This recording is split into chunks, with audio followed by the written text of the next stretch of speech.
I didn't know if I'd make it out of jail. Mentally right, broken, dead, who knew? The Syrian refugee didn't want me prosecuted. His lawyers didn't want me prosecuted. The government prosecuted me. 𝐼𝐸𝐫𝐿𝐫𝐿 in that cell there. He's on the wing. He's not on solitary confinement. 𝐬𝐻𝐵𝐿𝐫𝐿𝐫 wasn't on solitary confinement. None of them are on solitary confinement. None of them. They bring me to a separation unit, which was built for the jihadists. It's got the best of everything. The cells were like travel lodge rooms. They have a wardrobe, a lovely bed. They have a full kitchen, and I mean a kitchen. Air fryer, toaster, sandwich maker, full-size fridge, full-size freezer for all their food, pool table. I wasn't allowed to use any of this. There was a prisoner who was beheaded on the yard, a Ukrainian prisoner. They took his head off. So if the staff upset in any way the Muslim Brothers, then they just put a hit on that member of staff. Since my activism started in 2009, there's not been one single point that I haven't faced prosecution. Not one. People who have concern for Great Britain have been made to feel like they're isolated, like they're a fringe voice. We're the mainstream. There's a war going on in our country as they continue to flood our nation. It's all of our freedoms that are at risk here. I don't know an only white community because I'm from Luton Town. So most people I love are not white. You don't get benefits from more than 2 kids.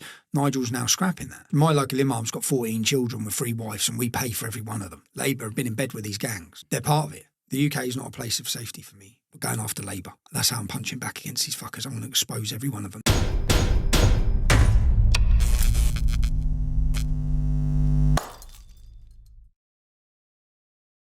I want to say a quick thank you to our sponsors, Gold Seal. I use their products every single day, and now I finally get to work with them. I use their products for anti-inflammatory, reduced anxiety, better sleep, and mental clarity. I'm going to put a link to their website in the description, along with a 10% discount code for you to take advantage of. Go and have a look at their website, see if there's anything in there for you. I hope you enjoy this week's episode, and good health. Tommy. Liam.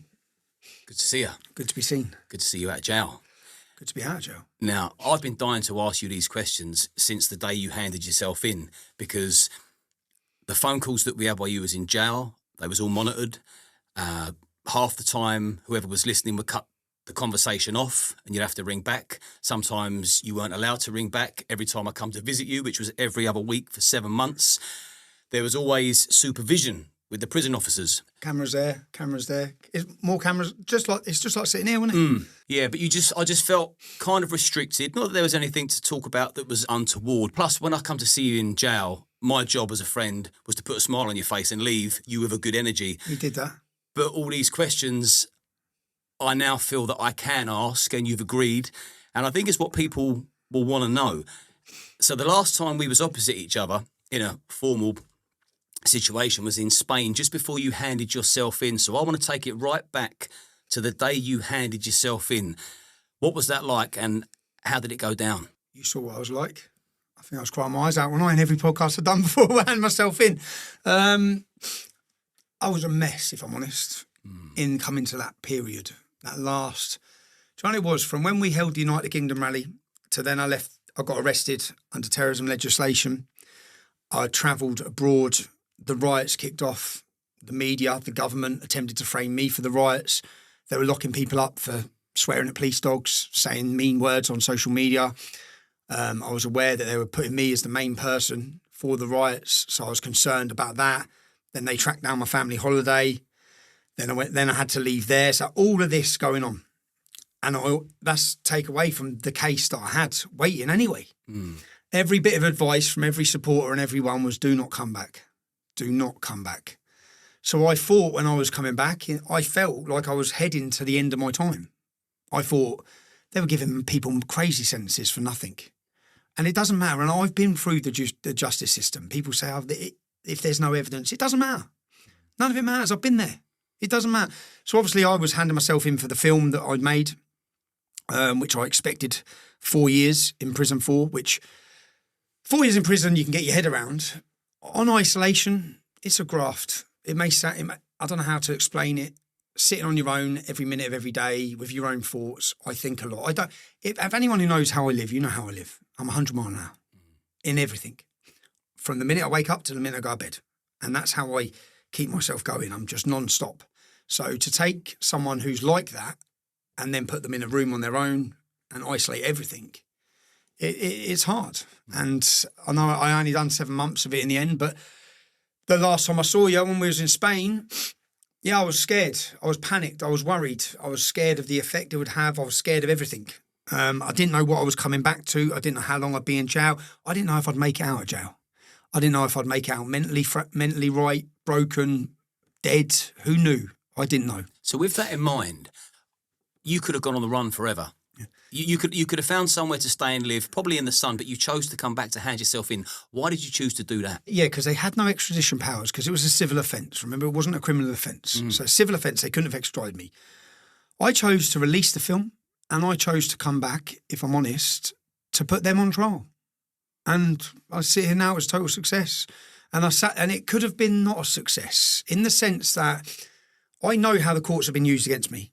I know that if you read my Wikipedia page and you read my criminal history, you'll just read conviction, conviction, conviction, yet none by a jury, yeah, by a judge every time.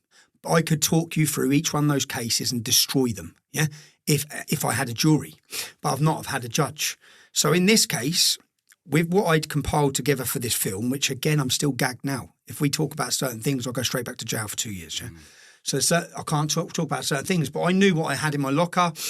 And I knew this painted a far bigger picture than me. It was far bigger than Tommy Robinson. I've seen the courts weaponised against patriots, against nationalists, against whistleblowers across the West. We've seen what happened to Donald Trump, what happened to Steve Bannon. We've seen it happen here to 𝐬𝐿_𝐫𝐞𝐿. We've seen 𝐬𝐿_𝐫𝐿. Anyone who spoke against mass immigration, anyone who spoke against any of the globalist agendas has faced, first of all, they try and target you, but then they use the media against you. They weaponise the media. And finally, they weaponise the courts. They target you through the courts, through the judiciary, criminally, civilly, bankrupt you, gag you. I've seen it all. And I knew my film showed that. So I thought, by releasing it, remember, when they first come to me, that film had been viewed by 200,000 people. And I remember going, yeah, come and get me. Like, come and get me. And I foresaw that if they come and get me, the world might see this film. And if the world sees the film, what I need the public to know. We, the British people, need the public to understand how the media operate, that they operate as a weapon of the state, that they literally build people up, that they literally create sources of information. They run media campaigns against people to discredit them, to slander them, and the perfect example of this was the riots. When the riots started, remember, I wasn't in the country. I had nothing to do with that. And the minute I saw Merseyside police mention the English Defence League after the first night of the Southport riots, they mentioned the English Defence League. Now, I know there's no English Defence League. There hasn't been for a decade. So as soon as I saw them mention the English Defence League, I knew they're going to frame me for this. They're going to blame us for this. So as I saw the riots kicking off, they mentioned the English Defence League. Keir Starmer then goes on every single TV platform he can, mentioning far right, organised riots, saying people were coming in from different areas. Then within literally 2 days of that, the Daily Mail got me on the front page of the newspaper, running a headline of me, framing me for those riots. What did 𝐼𝐻_𝐬𝐿 accuse you of doing? His first comment said that I encouraged or incited violence against mosques. That's what he said. Now, literally, there's no truth in any of these things. I tried my best to find you saying that. There's no truth. To no avail. There's no truth in any of it. In any of it. So how these people can call themselves, because they like to slander me and have a go at me about my journalism. I'm not the one making shit up. I'm not standing there. I always bring receipts. Bring your receipts. Where have I said that? Where have I instigated riots against mosques? Where have I instigated violence? Where have I called for violence? In fact, it's the total opposite. The evidence is the total opposite. Now, prior to Elon Musk buying X, the only narrative anyone would have had is what the media were telling them. Because I was silenced, wasn't I? I was censored. I had no opportunity to defend myself. But thanks to Elon Musk buying X, 8 million people had seen my video. I put together my clips of what I said during the riots. No trouble, no violence, take the masks off, control your towns and cities. Attacking police officers is not the right thing to do. So it's the total opposite to what the media were portraying. But they don't care, that didn't matter. The Daily Mail celebrating the fact that the most iconic picture of the riots last summer was not actual Rudy Cabana. It was not anything on fire. It was me on my sunbed. Which is totally insane. And I'm going to come to all the hit pieces that were done on you from when you was in jail to get your reaction. And this, I suppose, this is now your right to reply. But this today, 7.5 months ago, you hand yourself in. So when you went through those doors knowing you're not going to come back out for another God knows how long, in your mind it could be indefinite, but you could die in there. But what was your reception like? How was you welcomed into that prison system? Well, I had myself in at Felix, so didn't I? And do you know what? I knew. So I was pleading not guilty. And I was pleading not guilty based on the fact that I had never been legally served the injunction. So the injunction that they said I breached, they'd never served me. Okay, they sent it by email. Well, that doesn't constitute service. Okay, so they'd never served me it. They're supposed to have a independent service provider who brings you it, and there's a signed bit of paper and a document to show that you were served the injunction, because they have to serve you it legally like that to prove that you understood the injunction you were under. I'd never even read the injunction. That's the truth. I didn't really care for their injunction. I knew I wasn't allowed to release the film. That's what I took from it, yeah?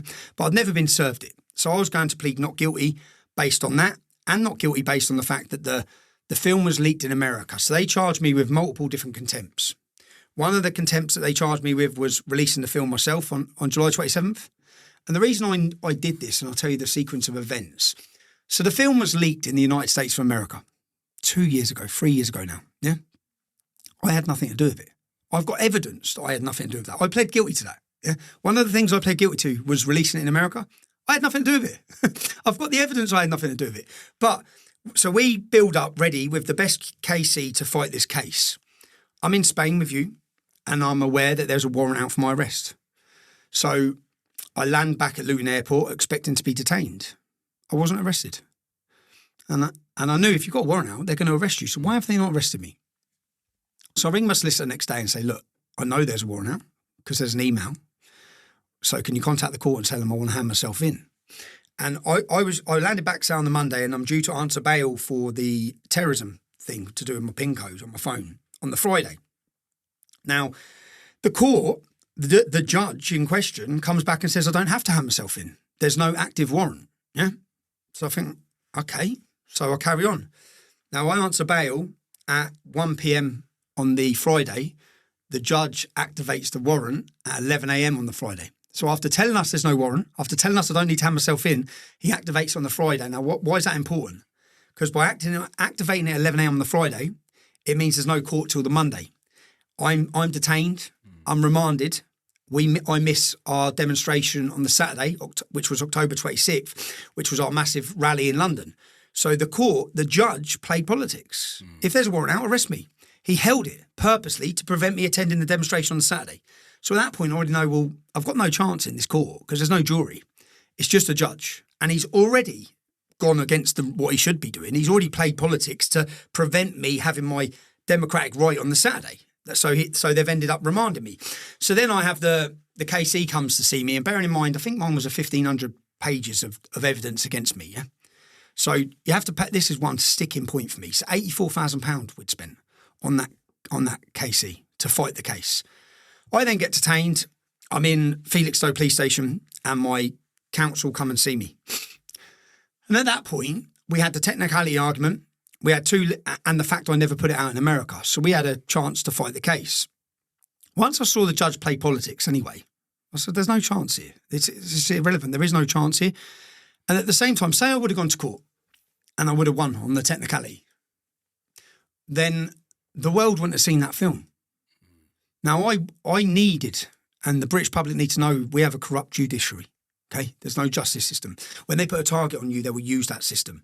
So then I'm sat there in the meeting in Felixstowe police station with my legal counsel saying, I don't want to argue any of it. Because I've got a video of American journalists knocking at my mum's door. When they come to find Piers Morgan, when they come to find Justice Nicklin, these American who were in possession of the film, they also knocked at my mum's door. And they knock on my mum's and say, we need to speak to Tommy Robinson because we're going to release his film in 7 days. We understand he's not allowed to. That's not our problem. Yeah. So they talk to my mum. My mum then goes back and says they've already destroyed him with this case. So my mum has a backwards and forwards. But that there is enough evidence to show I didn't release that film. That's nothing to do with me. Yeah. And I also told the judge, when he gave me the injunction the first time, which was to prevent the public seeing the film, I made Justice Nicklin aware the film's already in America. I don't have control over that film. How can you give me an injunction for a film that I'm not in possession of or in control of? It's in the United States now. So I had the ability to fight the case. But then I thought, I want to own it. I don't want to walk. I feel better now. And do you know what? I haven't felt, for those 3 years, you saw me, from the time they gave me that injunction, I didn't feel free. I felt that I hadn't done what I should have done because I knew that the minute the judge gave me the injunction, I should have walked out of court and played that film. The minute he gave me it. But I didn't because I was scared, because I was worried, because I was fearful of all the consequences of solitary confinement, of prison. So I made the decision not to. And then when I made the decision I'm going to play it, and the 200,000 views it had, it'd been released in America. No one had watched it. It was on 2 YouTube channels. And at the same time, it got deleted from both of them. So then I rang my solicitor. I said, they're coming for me. I know they're coming for me. And the reason being, they wanted to delete the film. Remember, they have control of YouTube, Facebook, all of Meta, every social media apart from X. Yeah. So they come and they delete the film. So I know they're coming for me. Then the next week, they contact my solicitors that they're prosecuting me for contempt of court. They think there's no film. So they think, this is what the establishment think, they're going to put me through the court, put me before a judge, sentence me to 18 months. Yeah. No one's going to watch the film. So on the 27th of July, I then made the decision, here's the film. Yeah. You're not taking me at court and telling the whole country I lied, because that's your purpose. That's all they've done. You Google this story, it says I lied. Yeah, I never lied. I told the truth. I was the only journalist in the country who told the truth about what happened in Almondbury in the area of Huddersfield. I was the only one. So I released the film myself. But as I said, when I released it myself, I knew what that would do. I sat my children down, explained it to them. This was going to happen. Your dad's going to end up in jail again. So I released the film. And that took great courage, man. Because I know how important it is to you. And when I get asked about you, which I do often, because I know Steve. Yeah. And I say... And it was a good... Yeah. It was a fucking good film. It's an incredible... well, how do you like them apples? And I can sit here now and say 167 million views. It's arguably the best documentary that's ever been produced in the country. And that's not just me saying it. The general consensus from the British public is this. But I know how important it is to you. A lot of people don't realise how selfless you are. I've spent days and weeks and months with you. I've seen firsthand that you're kind. So it frustrates me beyond belief when I read hit pieces, lies, imbeciles on X that talk like they've known you their whole life. You're wrong. But the tide has well and truly turned. Your support is monumental. What was the reception? This is the encouraging thing. I go into Felixstowe police station to hand myself in. I'm detained. I'm there for the weekend. Obviously, I have a meeting with my KC. And I say, scrap everything you've planned. I'm owning it. And I'm owning it. And my statement is very clear. Yes, I did everything. And I don't regret 1 second of it. I did it for free speech. I believe wholeheartedly in what I did. I'm not going to back down on freedom of speech or freedom of the press.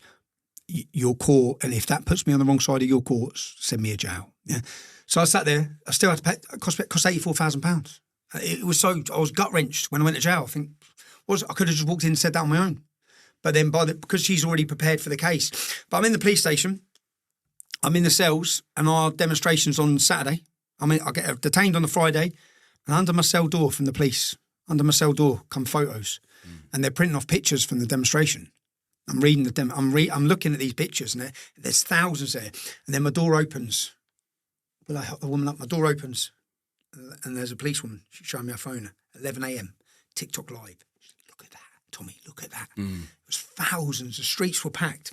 So, Joe, the most important thing, we had been put against each other, the British public and the police, into forced clashes that had been purposely organised for many years before this, which is where the two-tier policing element comes from, and the accusations. And every time there was a nationalist or a patriotic rally, there'd be clashes with the police.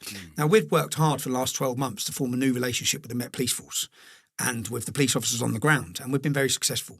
So our United Kingdom rallies, at the end, everyone's thanking them. I say, shake their hands. They're not our enemy.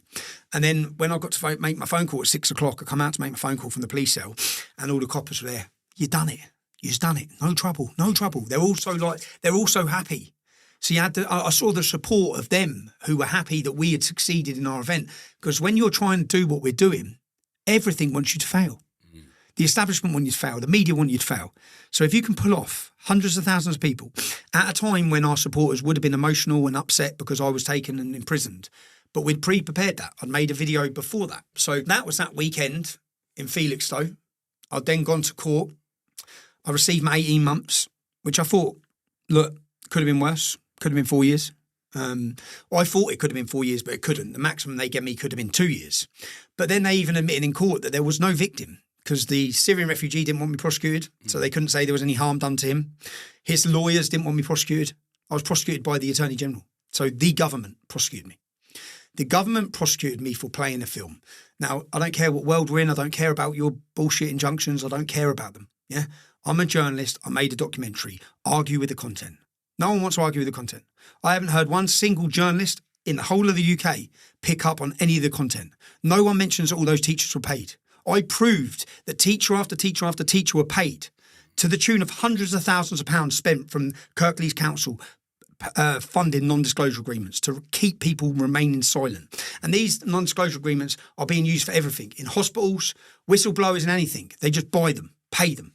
So I showed all that. No one spoke about it. I've landed in Felixstowe. I've gone to court. My son was in court. It was emotional. It was emotional when do you know what? It's emotional when it was also a relief. Once I got that 18 months, once I got to prison, I felt it's done. Because it'd been hanging over me for 3 years. I've been waiting for it for 3 years. So then I've been carrying that for 3 years. I wish it would have been done 3 years earlier. But everything happens at a moment. I believe this now. The way it played, if I would just release the film when I walked out of court 3 years ago, it wouldn't have got the views it got. I didn't release the film. I get given my ex account back. We have 100,000 people in Trafalgar Square. It's like everything just built up for the moment. It's like everything just fell into place. Release the film, Tommy. 100,000 people, 1 million people watching live. The world is watching. Just release the film. So that's the way it went. I released the film. I'll go for. I land in Belmarsh prison. So Belmarsh, they put me on a contingency suite. It's like it was built for Ian Huntley. It's where I spent months the time before. So it's just you're in total isolation. You see no other prisoners. There's 3 cells. One's your cell. The other cell has like an exercise bike, and the other cell, and then there's a shower room. Yeah, it has a little corridor, twice the length of this. You walk up and down the corridor. So, and then it has a yard that backs onto it, which is like inside the prison. So healthcare, which is the hospital wing for the prison, is above it. So the first day I walk out into the yard, and every window was the nurses. And they all just say, Tommy, we're all with you. We're all with you, Tommy. And I'm standing there just thinking, wow. I mean, every window was full of just the women. Was that overwhelming? It was a great feeling. And they're all pissed off, you could see. And they all said, it's outrageous what they're doing. And then I find out that 𝐼 Cabana's in that cell there, which is above in the hospital wing. And he's got a job. The fucker's got a job. He's on the wing. He's cleaning the medical wing. Wow. He's not on solitary confinement. I'm thinking, what the hell is going on? Yeah, I'm sat down here in a box, but I only stayed there for 7 days, and then they come and got me after 7 days. Now, when I was in there last time, Rob, what was his name? There was a good governor there who come and saw me last time. Not this time. So this time, after a week, they just come in and said, right, you've been shipped out. So where am I going? And in my head, I'm thinking, don't take me. In my head, I swear to God, I'm thinking, don't take me to Woodhill. And why did you not want to go to Woodhill? Because when I was in Woodhill, 2011, was it? Was it 2014? No, 2014. I very narrowly missed losing my life in there. I was set up. I was getting put on a wing with all the jihadists. I lost my teeth in there. So I was worried about Woodhill. They wouldn't tell me where I'm going. Put me on a prison bus, going up the motorway. The closer it gets, I think, I'm going fucking Woodhill. You're taking me back to Woodhill. And I was worried. But it was a totally different thing this time, yeah? And so I arrive at Woodhill. I'm brought in. There's staff there, governors there. Not the main number one governor, but there were some very nice governors there. Governors there said, right, they said, this has just been landed on us. I said, what's the plan? They said, we don't have a plan. I said, you're going to put me down the block in here, which is where I've been down the block in Woodhill before. I've been down the block. So people understand the block is total segregation. It's basic. So it's not like your normal cells on the wing have certain facilities. They have maybe a little wardrobe, different things, nice chair. The block is, it can't be anything that can be broken. So it's literally just a blue mat because that's where you go when you attack someone, stab someone or something like that. So there's 16 cells here, 16 cells here down the block. Now they cleared everyone out on one side when they brought me in. So I get brought onto the seg. I think gym, in my head I just need the gym. You need a routine, didn't you? I need a routine. And at Belmarsh, they give me a routine where I could be out of my cell for 2.5 hours and I could use the gym. So, but it took 5 weeks of being in the seg. And I was on live monitored calls, which you're aware. So I land in Woodhill. They say, look, we're gonna try and keep you alive. Yeah. Which means no one's going to see you. Okay. You're not going to see anyone. I said, okay, but why am I here? In all honesty, it's a civil offence. Yeah, it's a civil offence. It's not even a criminal offence. Woodhill's maximum security, not just maximum security, but you've now put me in the SEG in Woodhill. And I said to the psychologist, I sat down, and this was my biggest fear the whole time. My biggest fear was when I go, yeah.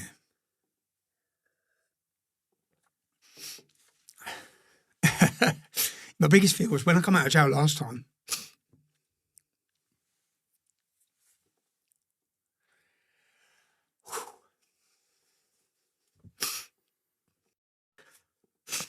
Take a minute, brother. Yeah, fucking hell.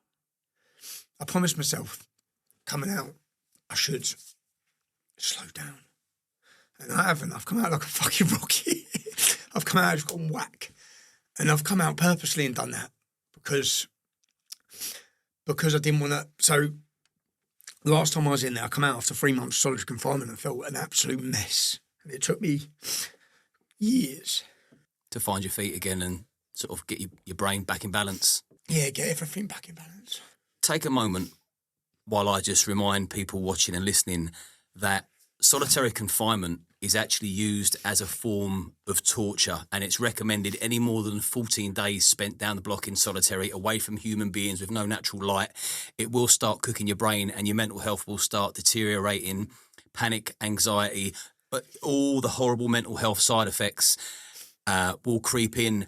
So to make someone go an extended stint of time, that's a purposeful tactic to destroy the mind of a man.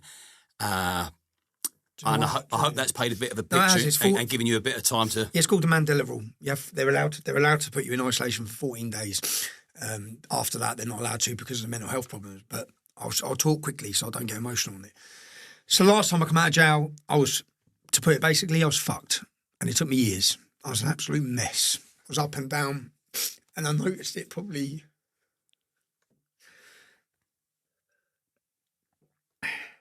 Bloody hell, not again, eh? No. But the thing is, because you're so fast-paced, you don't really ever sit down and... Well, I haven't done. I come out and just went whack. I haven't stopped for the last 2 weeks. You've not really stopped to make sense of anything, have you? This is the first time First time I stopped was yesterday.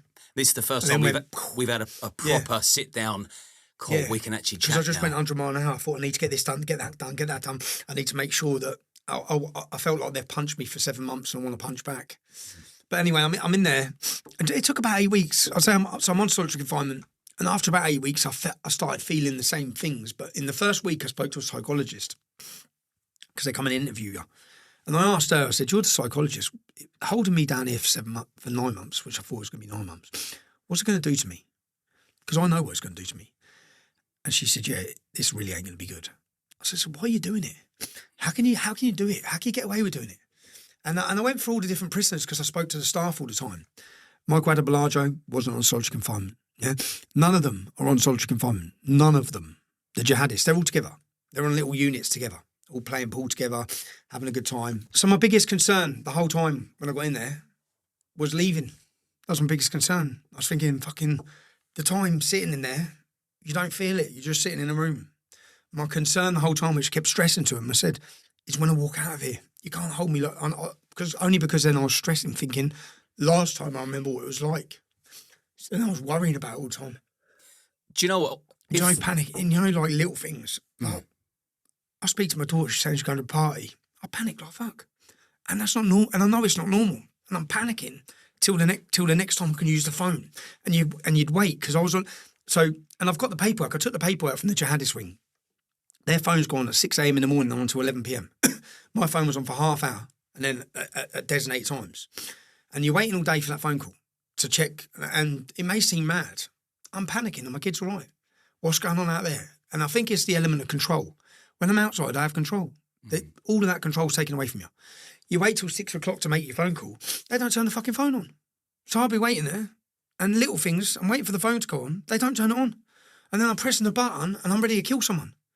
And I'm losing my fucking head. And I'm like, turn the fucking phone on. I need to ring my kids. My kids are waiting for me to ring them. And they've done that so much. I don't mind once, like all the time. They just wouldn't turn the fucking phone on. And little things like that. And I'd say, this isolation, there's so many different options that people can get. And I guess feeling sorry for myself, do you know when you've done something, I think I shouldn't even be in here. I'm in here. I shouldn't be taken away from my kids.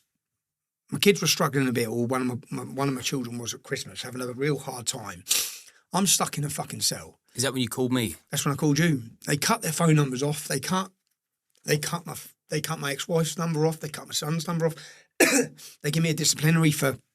So my son went to Tenerife. Just stupid little things, but anyone who's been in jail knows little things are massive things. Yeah, something that can be small can become so big when you're sat on a bed, just in a room, thinking about nothing else. So my son's going to Tenerife, which I was happy about because he needed a break, and he's going to Tenerife with my other friend's son, who's 18. My son's 15. So they're flying there. Now his mum's booked to go the next day and stay in the hotel next to him, just to keep an eye on him.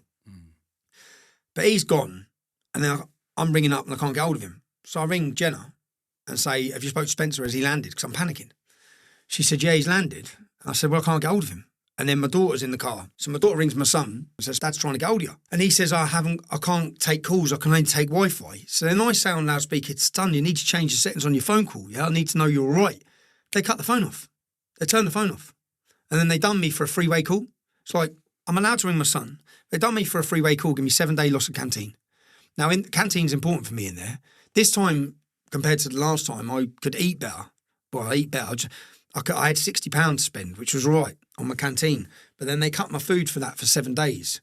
But there were so many little things that I had visits, and they cancelled a visit the day before. And they done it I'd say for 3 months, they cancelled all the visits. All the visits that were meant to happen, they just cancelled them. And then say, in the end, they made it, anyone who has a social media presence couldn't visit. But in there, I guess after about 8 weeks, I didn't really complain. After 8 weeks, I started complaining because I could notice a difference in myself. And more so, I was more panicked about when I got out. That's what my worry was all the time.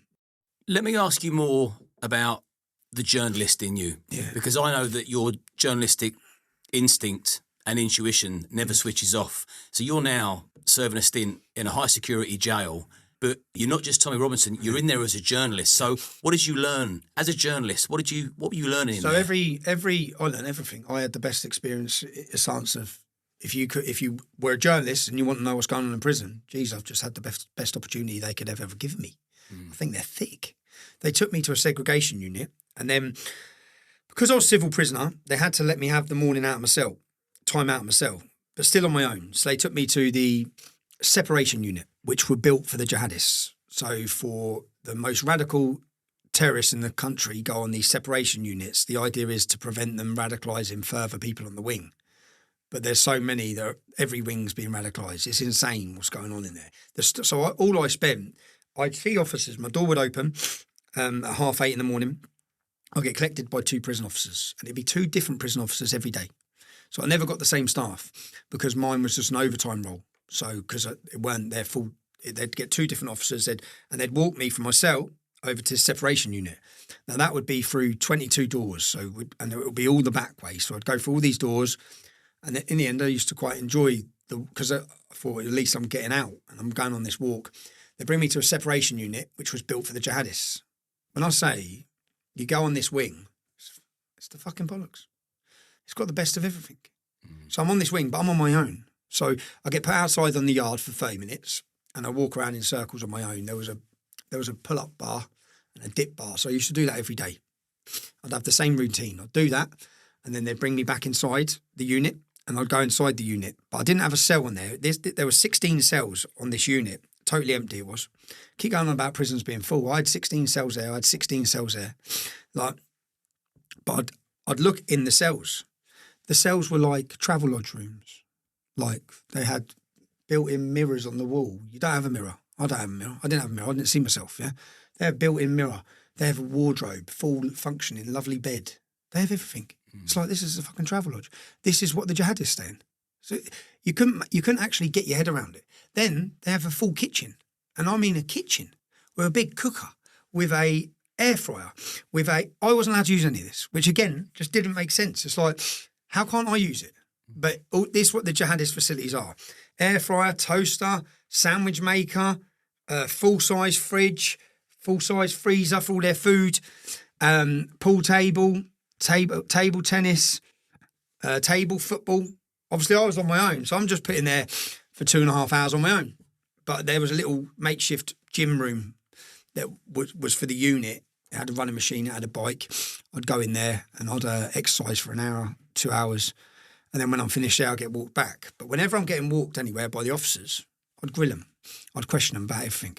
What about this? What about that? What about this officer? What? And I spent 7 months just asking questions and listening to radios. Earwigging and listening to radios. Understand how the staff feel about the situation and what they're going through. I don't think anyone out here understands what they're going through.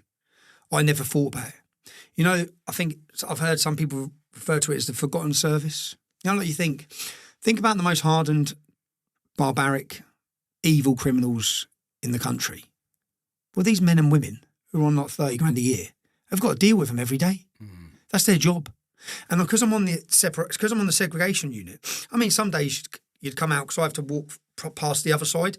There's just shit everywhere, human feces everywhere, where they just smash out their little glass and they're firing shit at the officers every day. Not like now and then. I mean, every day.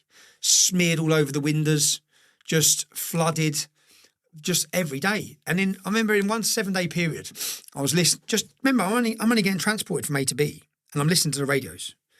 There was a female officer had a broken nose. Another officer lost his teeth in an attack, and another officer was attacked with boiling water. That's just my little walks in that 7-day period. Mm-hmm. Do you know when there was recently a prison officer got stabbed in the head in Wood Hill Prison? Mm. That same day, there were 3 other incidents similar to that. Not reported on. No, but that stabbing would never be reported on. Mm. It's only reported on because of the Salman Abedi attack. So there's attacks like this going on every day. And the way it works, which the prison officer staff told me, they said the brothers, the beards, they run the wings, yeah? So the mullahs, the Islamic radicals run the wings. Everyone else runs around under them, yeah? So if the staff upset in any way the Muslim brothers, yeah, then they just put a hit on that member of staff. And then someone will do the member of staff. Mm. So the staff are constantly shitting themselves and have to be appeasing, which I understand. Of course they're going to appease them. They don't want us to get stabbed, do they? They've got nothing to protect them. Do you know on a wing, on a wing of 60 of those inmates, which you didn't remember, Wood Hill, 50% of the people in there are in there for murder. Yeah. So 60 inmates, 3-4 staff tops. 3 or 4 staff. I had 2 members of staff. I was a civil offender. To get me from A to B, to sit anywhere with me, I had 2 members of staff everywhere I went. So they're thinking, what the hell am I even doing here?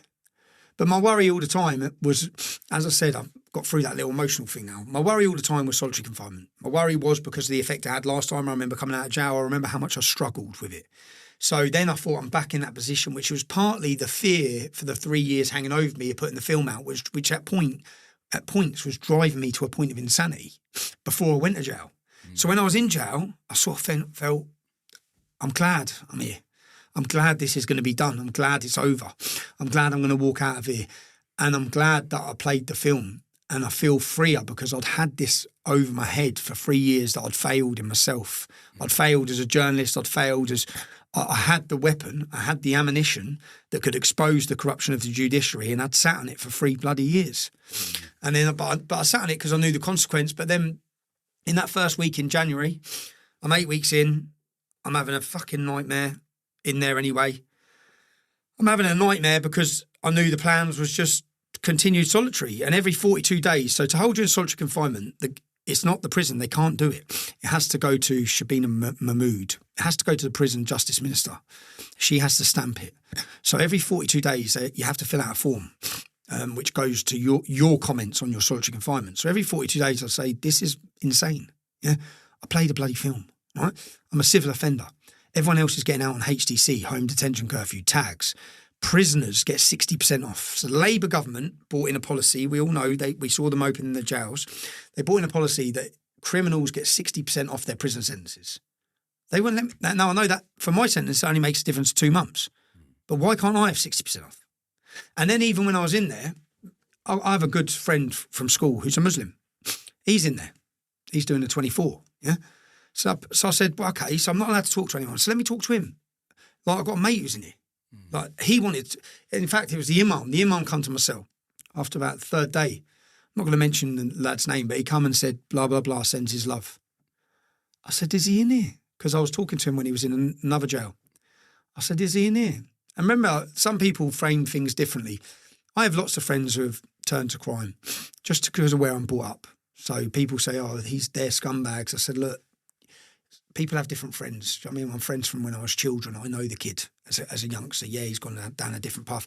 But I asked if I could have association with him, so I've got someone to talk to, but they wouldn't allow that. They wouldn't allow me to see anyone or talk to anyone, which I said in these forms that I filled out, I said, this is torture. You're mentally torturing me. And how often was your mental health monitored? Every 2 weeks, every 14 days, I had a board, which was just them ticking boxes for themselves. So it'd be like a little mini court. There'd be the governor. There'd be, look, the staff were wonderful. Every member of staff were wonderful. There wasn't one that wasn't. A few Muslim members of staff, wonderful. All of them, super nice to me. No one was purposely vindictive as staff. I believe the problem was coming from above. 𝐸𝐿𝐫𝐫𝐸𝐿𝐸 was the governor at the time. Listen to this. So, because everything, they just lied about everything. 𝐸𝐿𝐫𝐸𝐿's the governor. She's in charge. They're holding me in solitary confinement, which I don't believe they need to. Do you know how they justified holding me in Wood Hill prison? They said that I faced serious further charges. And they said it was for breaching a stalking prevention order. This is what they say. So on my records within the prison system, the reason that they're holding me in Wood Hill is because I faced these serious other charges that faces a 4-year prison sentence. Signed, this was on my prison record. I don't face those charges. I don't. So my solicitor contacts the Met Police and says, please list us what charges Stephen faces. Just the terrorism charge. But the terrorism charge, I'm on unconditional bail, which means that doesn't justify holding me in any prison, but that I can still go to an open prison. So 𝐸𝐿𝐫𝐸𝐿, then my lawyers contact the prison governor, say he does not face those charges. That's bullshit. He doesn't face these charges. She then submits, because we go for a judicial review in the court. And I've been in 5 months at this point by the time we get to court. What they did a week before I get to court is they doubled my phone time allowance. They gave me a job. When I got to court, I'd still never done this job. So so I'm sitting in court and I'm muted. Yeah, I've been sitting in my cell for 5 fucking months on my own. Yeah, 21 hours a day, because I got out for 3 hours a day, but on my own again. So for the other 21 hours, I'm sat on this blue mat every day. Yeah? Whilst knowing that every other prisoner is out 8, 9, 10 hours a day, playing football, working, having a crack, having a laugh. So I'm sitting in there, and then when it gets to court, it's like, yeah, he works on a Monday, Wednesday and Friday in the afternoon. He does painting and decorating. I'm sitting there thinking, what are you talking about? He has these phone times, this amount of phone credit. And then a lot of it made sense. They said this, how many phone calls he's made. Do you know when I was on the phone to you? How many times they cut the phone off? Yeah? Regular. So my solicitor, I said to my solicitor, they cut the phone off all the time to my solicitors. Yeah. For me to make one phone call one time to Jenna, my kid's mum, it must have been 10 times. So then when they went through, and then they went through this, how many phone calls he's made. And I think lots of things made sense. I think you wankers played up. Now, 𝐸𝐿𝐫𝐸𝐿, the day after, and she signs a statement saying I face these further charges, which I don't. She leaves the prison the day after the second closure of my case. So we had an appeal and we had a judicial review, and they used the information. She made a statement in the judicial review in the first court case, which was just full of bloody lies. The whole thing's lies. I can prove them lies. I always bring receipts. I will bring receipts on this, yeah? I can prove it as lies. I don't face the charges she says I faced, but she signs a statement saying I did. Now, they used that statement to then close down my appeal as well. So they used that to shut down the appeal. The day after my court case for the appeal, she doubles her wage and is now in a high-ranking job in the IPCC. She leaves as prison governor. So I'm not as a conspiracy theorist. And the minute she left, after that, I'd been in 5.5 months. So for the last 6 weeks, I didn't have one problem. But one problem with my phone calls. They let every visitor come.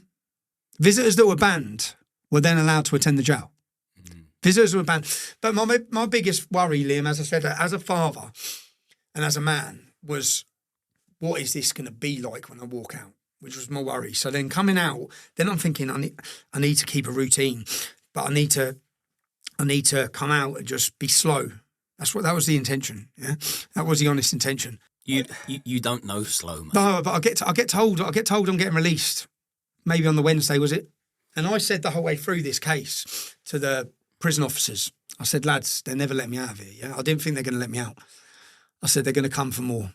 I said, since my activism started in 2009, there's not been one single point I haven't faced prosecution. Not one. That is lawfare. Yeah, not one moment I've not had one day where I haven't had a case hanging over my head. Now, the terrorism trial was supposed to happen in March. Now, the terrorism trial, the maximum sentence they could have given me would have meant that by the time I got out, it would have been gone. But they postponed it. So they postponed it from March till October. So I think, right, now I've got to face that when I get out. So I thought, okay, I'll face that. Could go back to jail, could be back in jail this Christmas. But I thought, I'll face that. And so people understand my terrorism trial is because I wouldn't let them into my phone. They detained me at a border. They told me, we know you're not a terrorist. There was no suspicion of any crime, but they sat me down for 6 hours like a podcast interview and grilled me on everything. And under terrorism legislation, you do not have the right to remain silent. So I had no right to, I couldn't not answer them, or else I'd be charged with terrorism.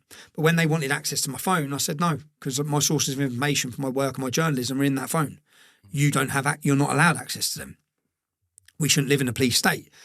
So they prosecuted me on that, and that was meant to be March, but it didn't happen in March. They've postponed it till October. So I think, right, I'm getting out of here. That's all I face. And then I'll win the case on the Wednesday. So I find out I'm going home come the Friday. On the Thursday, I'm sitting in this, because they used to take me, and they take me out of my cell. I might as well have been in the bloody cell. Take me out of my cell, and then they take me to a larger unit room that's got nothing in it and sit me there for 2 hours each morning. So I'll sit there, right? So they take me there, and then officer opens the door and says, Met Police are here for you. I said, all right, what for? And he said, you can tell them you don't want to speak to them. He goes, I said, then they'll gate arrest me, right? Then I'm going to walk out of here on getting freedom. I'm going to get arrested the minute I walk out. And not just that, I'm now going to panic, be thinking, what now? I said, just bring them in. So they brought them on the wing. Then they just walked in and said, you've been charged. And they charged me. I said, charged with what? And I opened it up and looked, and it's this thing to do with the Daily Mail journalists. I just thought, here we go again. But then they charged me, but I wasn't in court till the 5th of June. So just like this previous case, they just used the media to bullshit and lie to everyone what it's about. The Daily Mail journalists tracked down my family, took photos of my innocent members of my family, published them in an article that had over 14 million views, endangered my family and gave the location of where they were. So I turned the cameras on them. As a journalist, I said, well, I'm going to ask you questions now, lad. So I messaged them in this 2-day period when my family had been threatened, people threatened to kill us, kill our kids, everything. In that 2-day period, I messaged their journalists, tried to phone them, wouldn't answer. So I messaged them saying, I'm coming to find you when I get back to the UK with a camera. You're going to have to answer questions on how you think this behaviour is acceptable. You printed lies. It weren't the lies I was bothered about. You know, the headline, Tommy Robinson, it's game right. I weren't bothered about that. I weren't bothered about the picture of me. I was bothered that they published pictures of innocent people in that article that went around the world, and those innocent people were then put in danger. So to prove the point, I then surveillanced them at their property to find out that is where they live. And when surveillancing them, they were with their family. So then I contacted them and said, well, and I made it very clear, I'm never going to publish the pictures I have of you or your family. Yeah? But is it fair if I do? Because that's what you just did to me. You just endangered my family. So they re-prosecuted me on that case. So at that point then, I knew a lot of people were worried writing to me in jail. My family were obviously worried about how my mental state would be, and I wanted to come out like that. So I sort of like was in two minds. And then when I come out and I knew I had court the next week, I just thought, right, I need to make this next documentary very quickly. I want to give everyone, I want to plan a free speech rally. I want to start where we left off. I think they come for me on July 27th, which is when they first come for the terrorism charge, because we had 100,000 people peacefully protesting. We were unifying this country like I don't think anyone ever has.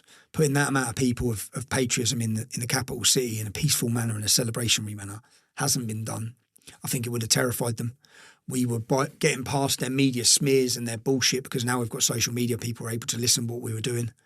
So I want to start off where we left off, and I knew that essentially I'd sat in that cell for 7 months. I come out and I've just gone 100 mile an hour, to be honest. I haven't stopped. First time was yesterday.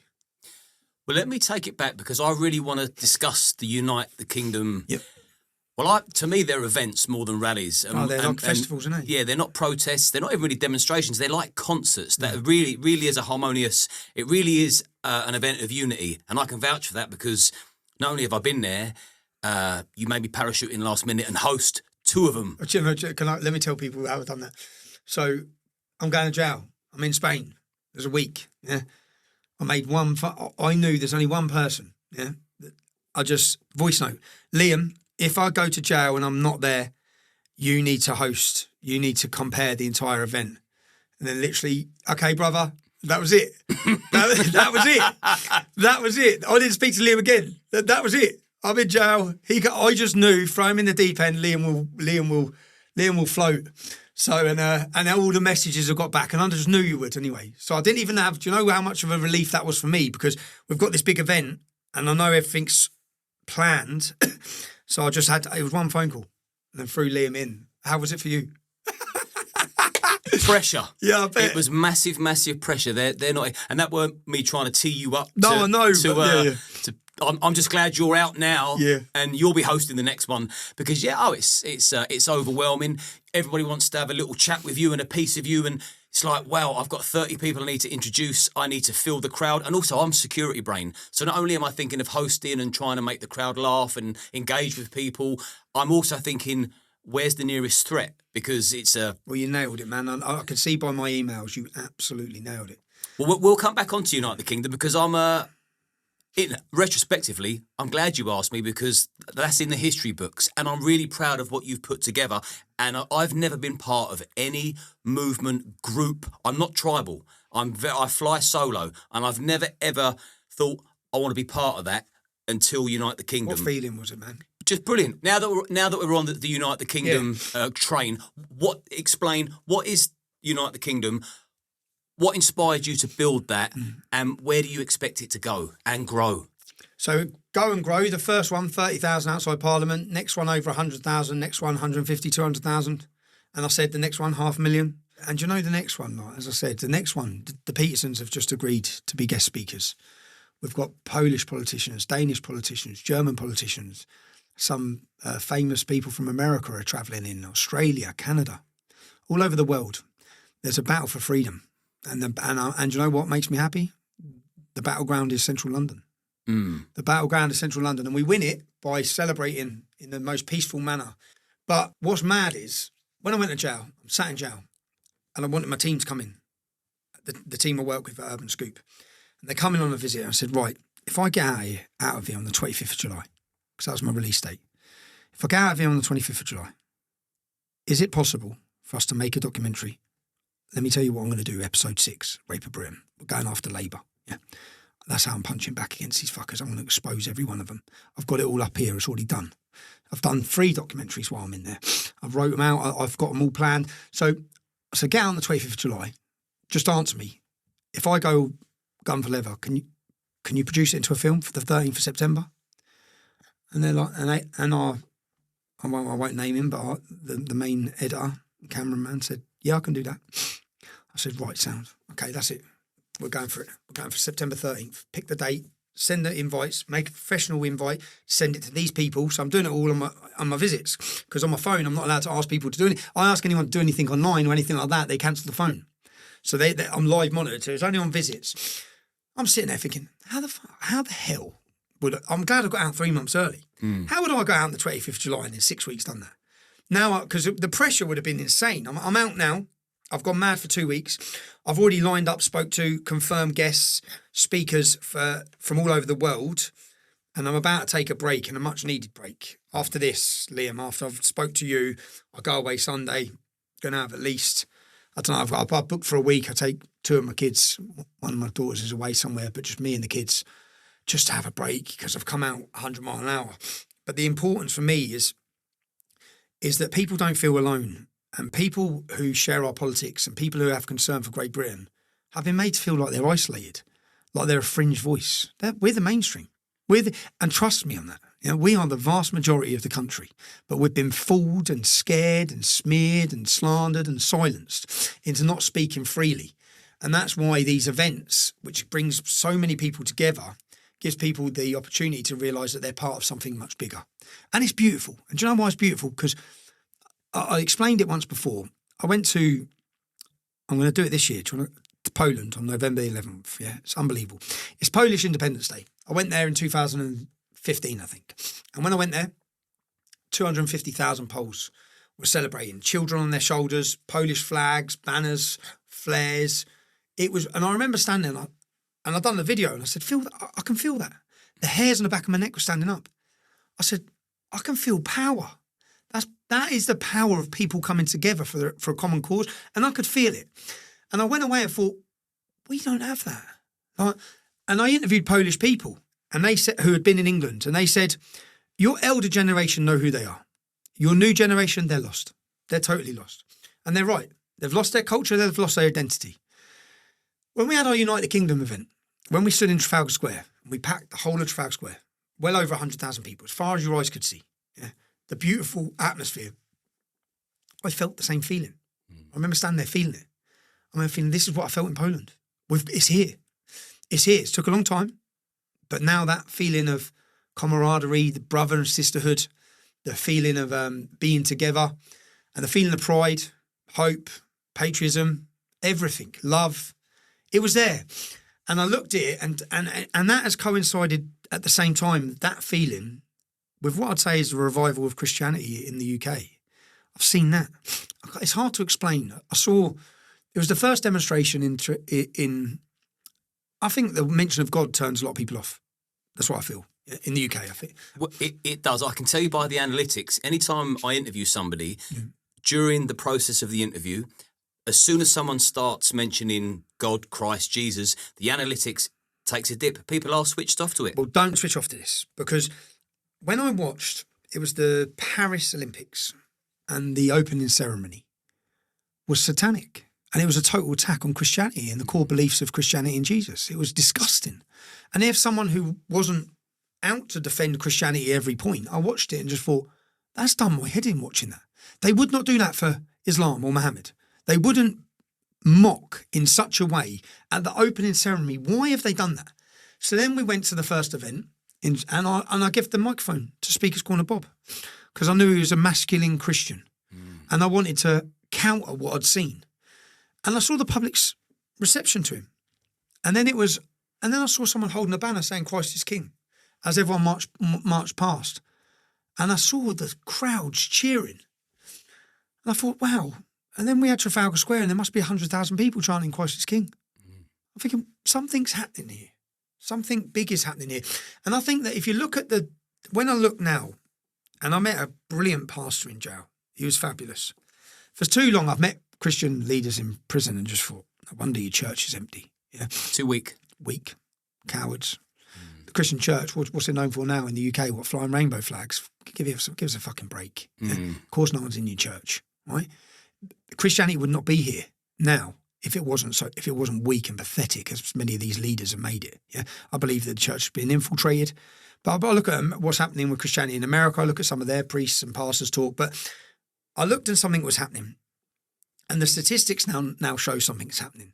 And I think it's happening because, and I went through the Bible, I had Bible studies. That's the one thing I had on a Monday. I had 45 minutes with the pastor, personally. He was an Asian pastor, lovely man, great man. And I had individual meetings with him. And as I went through the Bible, which I've never done, I've gone through the Quran before I've wrote my own Quran before I've gone through the Bible. And as I went through it, I realised everything is from the Bible. Every saying, everything.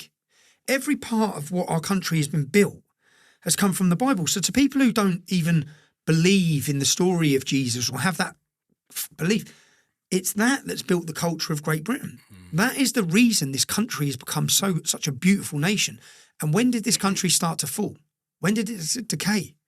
When it lost its faith and identity. And I believe the church are partly responsible for that. So I don't think people leaving church, I think the church is partly responsible for that. They've been a joke.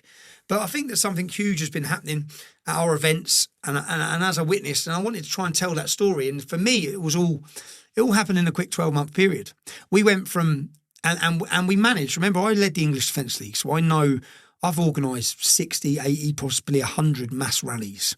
I've learned a lot in those rallies. I've learned the mistakes I've made, the mistakes we've made, how to work with the police in these events. We've come a long way.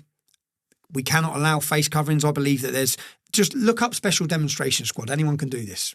The government have groups that go into protests and purposely inflict violence and cause violence. That may sound far-fetched to you. Just Google it.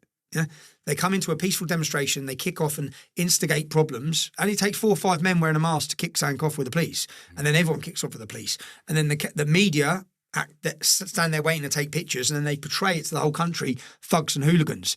But the police can't do that if they're not allowed to cover their faces. So we enforced a strict rule on our demonstrations. Do not come if you think you're covering your face. Because see, if you turn up and cover your face, we're going to take those face coverings off. You'll be ejected by us, not by the police. So, and that has enabled us to hold these beautiful festivals in central London. And I'm sorry to the Scottish, to the Welsh, to the Northern Irish. I'm sorry each time it's been in London. It's going to be in London again this time. Maybe we'll look at other locations after that. But it's important. It's symbolic. There's a battle for free speech. We've been under attack. There's a war going on in our country. And before I go back to specific prison experiences and stories, I suppose a question a lot of people will be thinking, and I know the crowd at these Unite the Kingdom rallies. It's surprising, isn't it? Because I've been there. It's very diverse. But people will be thinking to themselves, well, for someone that's so divisive and racist, why do you want to unite the kingdom? Yeah, and people see through that bullshit now. They totally see through that bullshit. They come along. You're actually pushing for unity. Unifying the nation and unifying everyone, because they don't want us unified, which is why they label us and they put us in all these different little groups. You're black, you're white, you're gay, you're this, you have to... No, we all have to come together. We all have to come together because it's all of our freedoms that are at risk here as they continue to flood our nation. And when you say we all need to come together, who are you including in the we? I mean, everybody who loves Britain. Everyone, because then I have, obviously, there's certain groups that hate me, yeah? And they say I'm a race traitor. I don't believe you have to, I don't know an only white community because I'm from Luton Town. So most people I love are not white. I think that, and I've had this argument with some of these FNATs. So I've got mates that are black because they go on about IQ. I think, well, they've all got far better jobs than you. I've got lads that have served in the Royal Marines who have done far more for the country than you, far more to defend our nation than you. So I'm up for unifying everyone, which is what we've managed to do. Sikhs, Hindus, blacks, whites, Asians, browns, everyone coming under one banner. And do you know what? Because all of those different communities love Britain and love our flag. And it's unfair. And it's unfair for them to be tarnished as not integrating or assimilating when they totally have. My mum was an Irish immigrant. So what's the difference between me, when my mum was an Irish immigrant, and someone whose parents come from another country? What's the difference? Like so to the other parties that say, well, they can be part of Britain, but they can't. And all these people have embraced Britain and love it. And you see them at our demonstrations. I don't see any difference. So we are uniting Britain. So what you're saying is the only people that aren't welcome to the Unite the Kingdom demonstrations are hateful people and divisive people. Yeah, and wankers like 𝐾𝐨𝐧'𝐿. How about that? And Labour Party supporters. I'm only joking. The Labour Party are destroying our country as well. So I think that it's a feeling of, if we can bring everyone together and send a message to our government, which is what we started to do. And not just that, I said that if you shift the culture, you shift the politics. Look how far the Overton window has now shifted. When we have our next event, the people who are going to talk at this next event would never have spoke on our stages 24 months ago. Something big's happening. I've got X back up and giving back my YouTube channel, which is, since I walked out of jail, my YouTube's live again. That's another thing. If you're just coming in now, you can follow Tommy on YouTube, and I know there's going to be great work coming out there. Yeah. Let me go back to prison. Yep. You told me a horrendous story when I picked you up from jail. You was in the back of the car. You were being filmed, and you told me a story that took place in Wood Hill Jail about a beheading, and it shocked me to the core. Just so people get an understanding of the place that you was sort of rotting in for 7 months. Tell me about that beheading story. So there was a prisoner who was beheaded on the yard, a Ukrainian prisoner. They took his head off. And who's they? Some Muslim prisoners. They butchered him, and then they used bed sheets. They took bed sheets out. That's how long they had him. So what I didn't realise, which after speaking to the staff, is that they just contain it. So say four prisoners get another prisoner in the cell. The prison staff don't go in and try and help him. They just shut the door. They just leave it. They can't risk it. So if it's contained, it's contained. So when these 3 prisoners got this other prisoner out on the yard, this is in a high security unit. This is in the HSE, like the maximum security unit. You know where you visited me. So in Wood Hill Prison, you've got the normal prison bit, and then you have a high security unit, which you go to, which is where like Charles Bronson was, and these sorts of prisoners. And in that high security unit, some prisoners, to get them out of their cell, to open their door and take them to a shower, they have to have 6 or 8 fully trained in full riot gear prison officers just to walk in from there to there. Do you know, they told me a story? There's one prisoner who he was that high risk and that dangerous that when they were releasing him from prison, up until the point of his release, they had to get full riot gear on. So they had to walk this man down in full riot gear because they couldn't risk not being fully protected because he would hurt them and try and kill them. And then they walked him out the prison gate to free him straight into the general population of Civilization. Civilization. Do you know 𝐬𝐮𝐻𝐿 Khan? 𝐬𝐮𝐻𝐿 Khan was the so-called reformed Muslim. I think the anniversary was last week, who left prison as a reformed Muslim. Well, the prison officers I spoke to in there said that every week they can update on the prison system about prisoners. And they're updating saying this man is not reformed. He's still a jihadi. Yeah? This man is still a total radical. But then because it suited their bill to, we've got someone, we've reformed him, he's great through Prevent. And he was out of jail, I think 3 days was he? And he spoke at some reformist event where he was talking about how he's been saved from radicalisation. He pulls out a knife and murders people. Yeah, the course was Learning Together. It's a Cambridge University course. I had Steve Gallant on recently, who was the one who took the terrorist down, 𝐬𝐿𝐻𝐿 Khan. So one of the other prison officers who took... Oh, was he a prisoner? Yes. Oh, he's a prisoner. He was serving life for murder, and then he was on day release, going to that rehabilitation course. The prison officer who was with him now works at Woodhill. Yeah. The prison officer who was with him now works at Woodhill. So, because the prison officer won a Medal of Bravery as well. Yeah, they both won a Gallantry Award. Yeah. So he was at Woodhill. He was one of the officers when I was at Woodhill with him. Remember, because I interviewed everyone. I literally interviewed everyone. Did they realise that you was interrogating them? I think a lot of them were happy to get off their chest.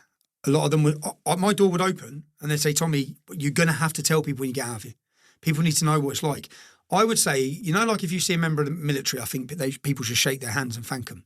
If you see someone walking in a prison uniform who works in a prison, we need to be thanking them. Well, you've seen the recent attacks on prison officers and they seem to be they're escalating rather than sort of calming down. And you said that you saw jihadists being passed sachets of butter on the wing. No, so for the first 5 months, I was using the separation centre, which for 3 hours. So in the morning, this pissed me off. So in the morning, and once you get a routine that you do every day, so my routine would half hour on the exercise, go in the unit, use the little gym thing, finish for 2 hours, go back to my cell, get back to my cell at 11:30, and then I'd be in my cell till the next morning, yeah? And my door would open then and get at 8:30 again. But Salman Abedi's brother does a terrorist attack up in Franklin Prison. Now, Woodhill Prison, 45 of their members of staff are dispatched, so they're from northern prisons, from Franklin, yeah?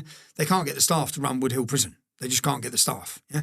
Lots of them are now coming over from countries like Nigeria and from abroad. They get a 2-year scheme to work in the prison system to try and help with the numbers because they just don't have the staff.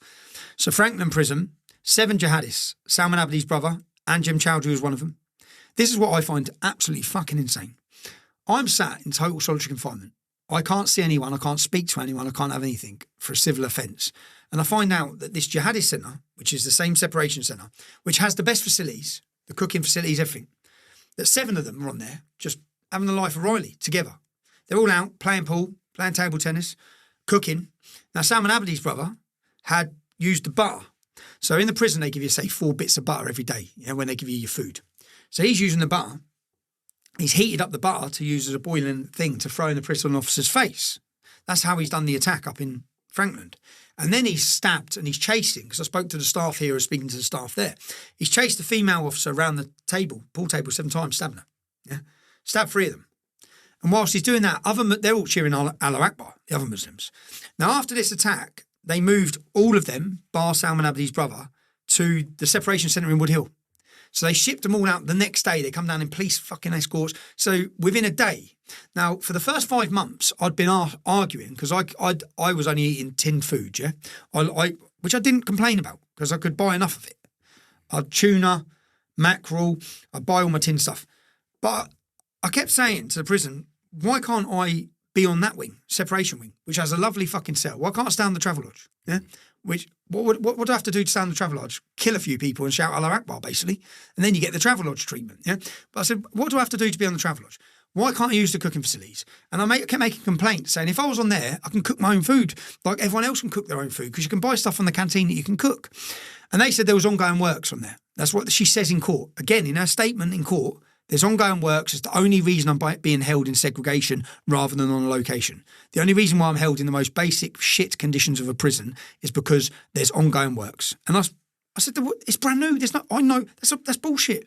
There's no ongoing works. You're purposely putting me in a position where I can't have cooked food. You're purposely putting me in a position where I have a shit cell. You're purposely doing it. But anyway, They do this terrorist attack up in Franklin Prison. The next day, they're put onto the unit that's got ongoing works on. They're on that unit. That's a C wing, yeah, of the high security unit. Now, once they put them on there, they then come see me. Yeah, you've lost your exercise yard and gym. You can't do it anymore. So I said, because you filled the unit with the jihadists. So I thought even now I'm in jail, the jihadists are preventing my shit. So then they come and said, but I had my routine, so it's pretty annoying. But I only had I thought I had 4 months left. But I just said, so what am I going to do now? So I've got no gym. So I went from having gym or gym facilities, no weights and that, but every day for 2 hours to then nothing again, to nothing at all. And then where they said in court that I had a job after 5 months, they said I worked on a Monday, Wednesday, Friday. Well, they then had to stick to giving me something. So they took me to D unit, which was 8 cells. There was nothing on there. So, and they just put me in there in the afternoon. This is where they said I was painting and decorating. There's nothing to do. They just sit me in there in the afternoons. I thought, what's the point in sitting? At least in the cell, I can lay down. But then they put me on there. Now, as I was coming off D unit, I was talking to 2 officers, the ones that take me there and back. And I was saying to them, they said, things have changed now. They're arguing about whether they're going to change after the attack on the prison officers. So basically, when they brought the jihadists down to the separation centre, to open the door, they'd make them stand against the back wall, lift their tops up, show that they've got nothing before they'd open the door for them to come out.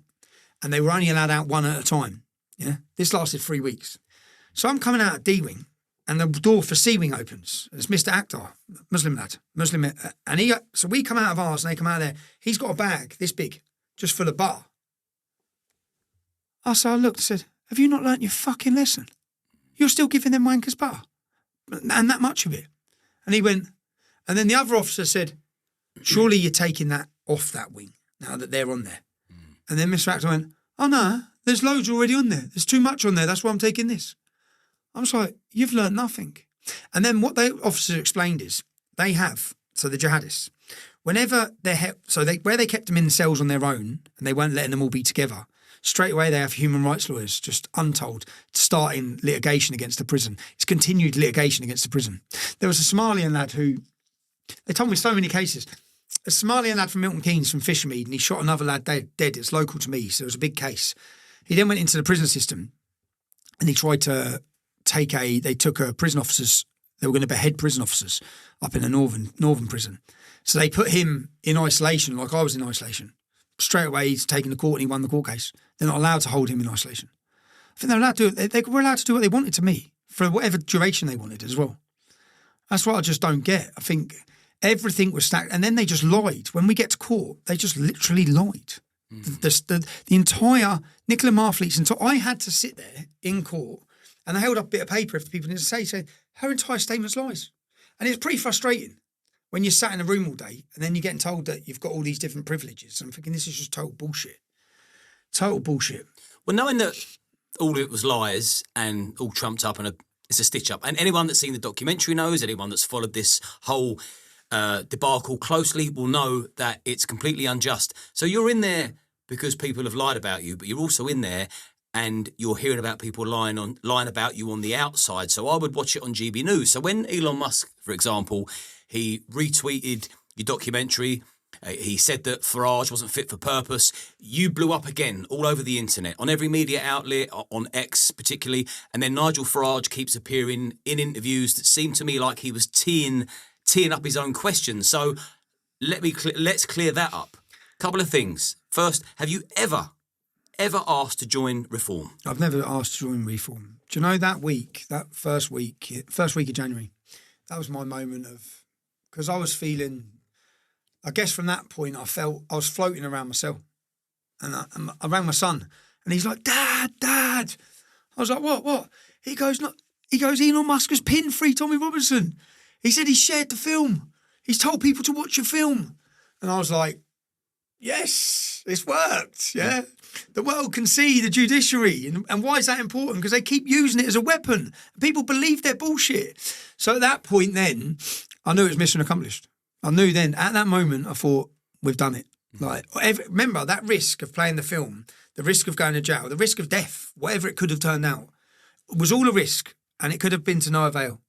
If it hadn't been seen, if they managed to delete it off X, if millions and millions and millions didn't watch that film, it was all for nothing. So that first week, I remember sitting there, and this is when he was going to town on Keir Starmer and the government. I remember sitting there thinking, I bet I feel more free than Keir Starmer right now. I won't like being in jail. Like, all I'd wait for is to speak to my son, and he'd say, yeah, this has happened, Dad, and we're both laughing on the phone. And it was such a great moment. It was a great feeling. And then I thought, right, America's going to know, yeah? The most powerful government in the world's going to know what's going on. And then they rolled out Nigel Farage. And then I felt sick as I listened to the comments Farage was making. He's going to get to America and he's going to fill them in on about me. And for some reason, look, I don't want to waste my time getting into loggerheads with Nigel Farage. I've tried, as you saw at the United Kingdom rally, to make a point to Nigel saying, we're not your enemy. In fact, these are your supporters for reform. Yeah, I don't know why he keeps attacking us. It's like each time, if they could use anyone who might have a bit of a base within the Patriots to discredit me, it would have been Nigel Farage. They rolled him out massively at that time. And he come out, and I don't know whether maybe he's bought the bullshit, maybe he believes the media, maybe he does, maybe he believes all those things. But so then I felt sick.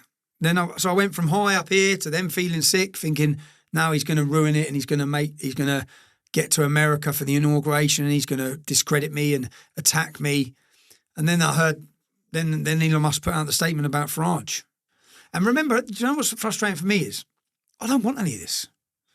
I don't want there to be a division with reform. I don't want that. I want reform to be the voice for the people. I want to run a cultural movement. That's what I want to do. I want to bring culture through the youth. I want to give people a sense of identity. And there needs to be a political voice. There needs to be. And I'd hoped that Nigel Farage, but then when I heard the first statement was that he's not for mass deportations. Then I heard he doesn't care about demographic replacement. Then I heard Shamina Begum can come home. Then I heard that by I watched it recently, since I've been out of jail, him saying that by 2050, the Islamic community is so big and so vast in the UK that we can't isolate Islam in any way. We need to work with them. I think, fucking hell, Nigel. That's why we need to stop it, mate. That's why we need to stop it. We can't surrender now. You're basically holding up a white flag to Islam. Oh, there's too many of them. Better give up. Better just change our culture, let them do what the fuck they want. No, we need to stop it. Yeah, that's why we're in a race against time. So when Nigel Farage put 𝐬𝐝𝐫𝐿, and I don't know 𝐬𝐝𝐫𝐿, but I very much doubt that a political party is going to be in a position to tackle the Islamisation of this country if its chairman is a follower of that Islamic ideology.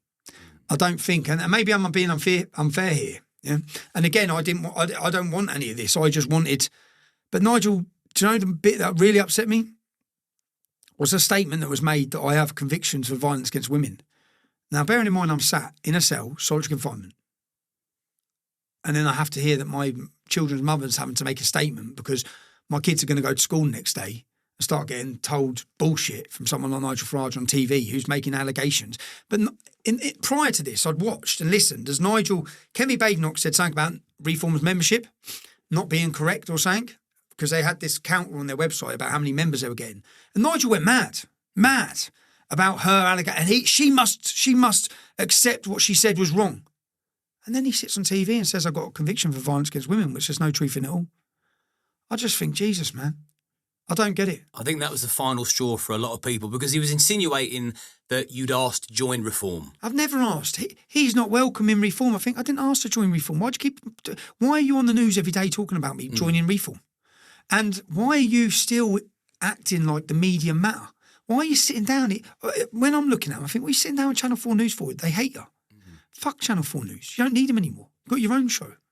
But you've got enough now alternative journalists and citizen journalists.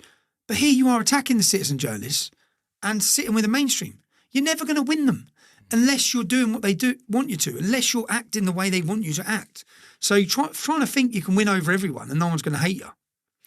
So when Nigel Farage has gone on LBC and said that you've been convicted for domestic violence, which you went on, your ex-wife went on X and put a statement out, and plus, I know your criminal record, I know that's an absolute lie. For me, that was infuriating because he's such a big character. His sound bites carry weight and they travel. So what effect did that have on your family? Just to give him some perspective of the weight his words carry. Well, it brought that my ex-wife had to make a statement. And my ex-wife doesn't want to make a statement. She's my ex-wife. She wants to be separated from everything to do with my politics. But she felt it was important to make a statement because she knew that my kids were going to go to school that next day. And the soundbite was going around the whole country that their dad beats their mum up, which is just total bullshit. Insane thing to say. It's fucking the lowest of the low. It infuriated me. I'll never forgive him for that. No, it's the lowest of the low. Even then, I'm still sitting now. I come out now and I think, because I've had a lot of people say it, I don't want to be going to war with reform. The reason being that the vast majority of people that support reform are going to be decent patriots to this country. I feel many of them will be feeling betrayed. I think Nigel's going down the route of wanting to be the new Conservative Party.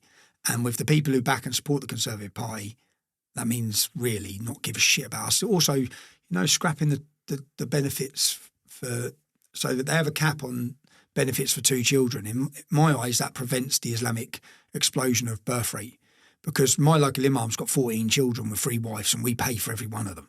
Yeah, that we're just literally sitting there while the Muslim community having 10 kids and them all being paid for. So the Conservative Party brought in a cap so that you don't get benefits for more than 2 kids. Nigel's now scrapping that. I just think many of the decisions he's making just seem, I don't know, and I don't want to be, as I said, I've said it, I don't know why Nigel keeps attacking us. I don't know why he keeps attacking us. I'd rather unify the country. I don't think he had to attack us. I don't think he has to keep having snaky bites at us. Obviously, I was in jail when all this stuff happened with Rupert Lowe, but it's just another character that it's happened to. I wasn't the first. Neither was Rupert. There's been a whole long list of them. Yeah, it'd be interesting to see how that unfolds. And again, I don't want to be disruptive amongst the right. And also, I hope one day Nigel Farage sees the error of his ways and decides to put right the wrongs he's done, because you can't be lying about people. I could easily now come out and go to a lawyer and sue him. I could easily do that. Yeah, because it's a total lie. Everything he said's a total lie. I just think he should apologise. I think he should have apologised at the time. You don't have to apologise to me. Apologise to my kids and my wife because you lied. Talk to me about your prison visits, because I can imagine being locked in solitary confinement, a visit would be a very different visit to a normal human being than someone that's trapped in a cage every day. The emotion of saying goodbye. To paint a better picture, I come to visit you regular there, and sometimes, or quite often, I would bring someone new that would come and see you. Okay, well, I'll introduce you to the man himself. They all come away loving you.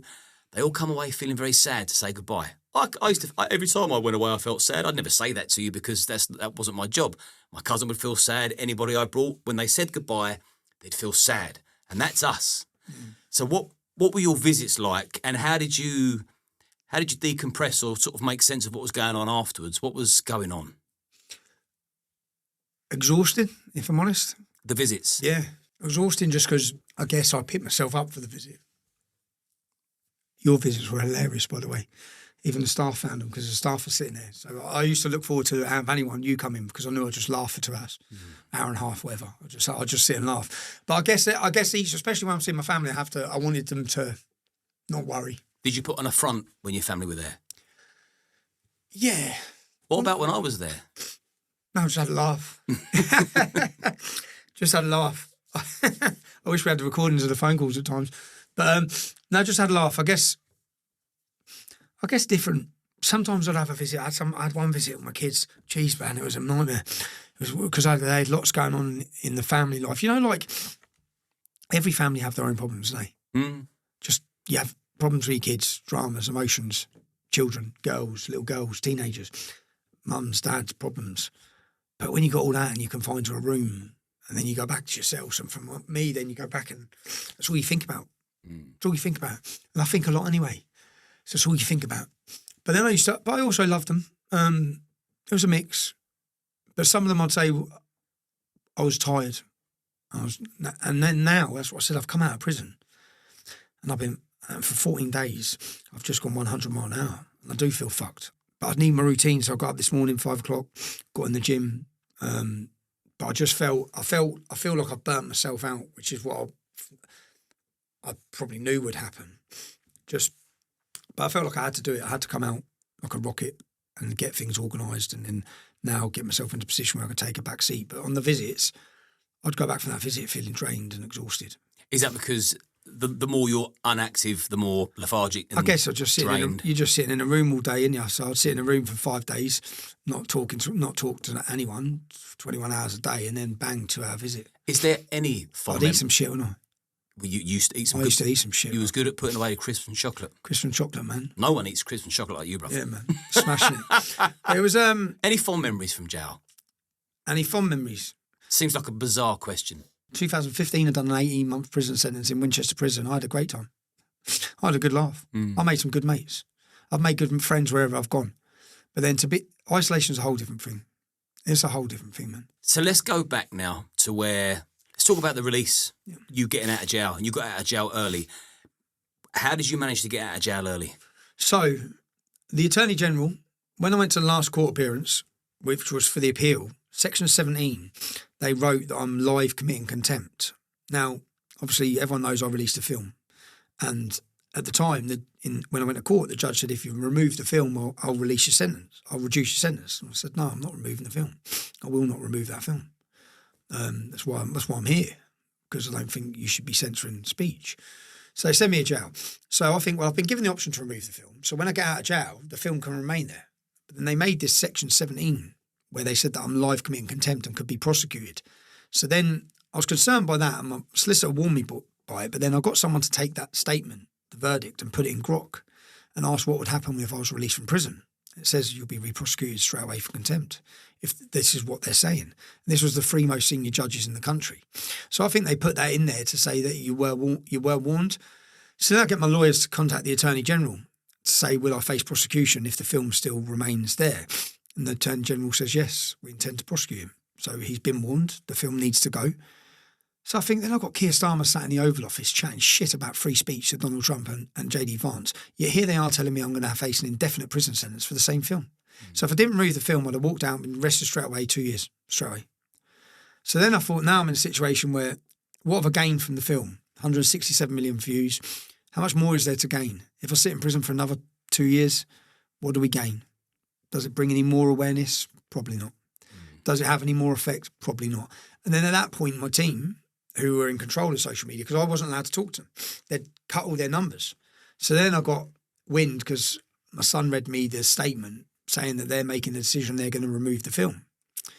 Now, I'll be honest, that was a gutting moment for me. Do you know, like it was like, I don't like giving in, as you've noticed. I don't like giving in. Principally, I think it's wrong. At the same time, I don't know what I'd get through another 2 years on solitary for the same thing. Yeah, no way. Yeah. That's insane to think that you could have spent the rest of your life in jail because of a documentary you published. And that's what I wanted to know. When you pressed, or when you gave the order to delete the documentary, was it heartbreaking, or was it, I've done it, mission accomplished? Because a lot of people will say it served its purpose, you've done the job, you executed it perfectly. It was done before I was able to speak to them. So before I'd give the person, by the time I got to speak to the lad, he'd already done it. What about retrospectively? Did you look and think, you know what, I've done it? No, do you know what I thought? If I was going to sit, when I knew I was getting out 2 months early, I thought I'm going straight to work. That's what I thought. Watch what I do in the next 2 months, you wankers. So, because I thought, if I'm getting to get out early, do you know what? Retrospectively, I'm out, it's given me 3 months. I've been able to already make contacts, do Patrick Bet-David's podcast, speak to a lot of people about the event, meet the police. I've already met the police, agree terms, agree locations. I've met the stage guys. I've met the screen guys. I've done all that in the first 2 weeks. And I've made a documentary. Now I want to get on my next documentary. Can you believe the support that you've received from the States? No, I can't believe, because I've been working non-stop, even in the brief exchanges I've had where I've walked down the street, I can't believe the support I've had now walking down the street. You know, pop stars, musicians like the Beatles, Robbie Williams, they spend years and years and decades trying to break the States, and you broke the States from yourself. Yeah, mission accomplished. I didn't just I broke the States. I exposed the judiciary from my cell, which was my target. My target was, do you know why it was? Because I've been in those courts so many times, and I've been in the prison so many times, and each time I'm in it, people chat shit online saying he done this, he done that, he risked jeopardising a grooming case. Bullshit. I wish I made a documentary about that. I probably will. Yeah? All bullshit. Can prove it's all bullshit. So with this one, they'd already told everyone I lied. Well, let's see the evidence. Let the public see the evidence, which is what they didn't want them to see. Are you expecting another lawfare attack? It's non-stop. I've already got it now, and I've got this next one. I'm in court on the 3rd of July. I face up to a 10-year prison sentence for that. For what? For turning the camera around, for saying I want to ask some mainstream media journalists some questions, because they're protected. They're protected. It's not free press. There's the mainstream, as in the globalist corporate media, which are controlled, and then there's us, which are uncontrollable. But we're on the rise. I don't think, in fact, I'm certain that the UK is not a place of safety for me or my family. Can you see yourself emigrating? For me, the fight's here. That's all I see. The fight is here. Piers Morgan, let's talk about him for a little bit. Comes out, slams you, lies about you, flexes his chest, then goes completely silent. Then you come out, you seem like you're on the up, very popular, and he appears on X and he starts goading you again. Well, he set up his own channel, isn't he? And he wants the views on his own channel. Look, Piers is a very clever man. So, and do you know what? I'd agree with him on a lot. But the problem with Piers now is, what does he even believe?